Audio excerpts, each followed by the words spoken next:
شروع اللہ کا نام لے کر جو بڑا مہربان نہایت رحم والا ہے۔ جب سورج لپیٹ لیا جائے گا اور جب تارے بے نور ہو جائیں گے اور جب پہاڑ چلائے جائیں گے اور جب بیاہنے والی اونٹنیاں یوں ہی چھوڑ دی جائیں گی اور جب وحشی جانور جمع کیے جائیں گے اور جب سمندر آگ ہو جائیں گے اور جب روحیں جسموں سے ملا دی جائیں گی اور جب اس بچی سے جو زندہ دفنا دی گئی ہو پوچھا جائے گا کہ وہ کس گناہ کے سبب قتل کر دی گئی،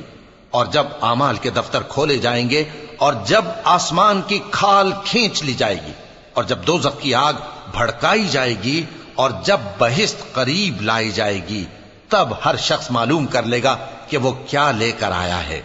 پس میں ان ستاروں کی قسم کھاتا ہوں جو پیچھے ہٹ جاتے ہیں اور جو سیر کرتے اور غائب ہو جاتے ہیں، اور رات کی قسم جب وہ پھیلنے لگتی ہے، اور صبح کی قسم جب وہ نمودار ہوتی ہے، کہ بے شک یہ قرآن اس فرشتہ عالی مقام کا سنایا ہوا پیغام ہے جو صاحب قوت ہے، مالک عرش کے ہاں اونچے درجے والا ہے، سردار ہے، ساتھ ہی امانت دار ہے۔ اور مکے والو تمہارے رفیق یعنی ہمارے پیغمبر صلی اللہ علیہ وآلہ وسلم دیوانے نہیں ہیں،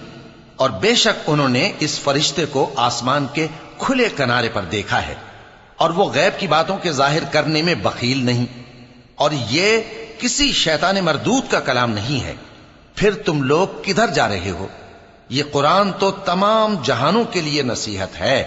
یعنی اس کے لیے جو تم میں سے سیدھی راہ چلنا چاہے، اور تم لوگ کچھ بھی نہیں چاہ سکتے مگر وہی جو اللہ رب العالمین چاہے۔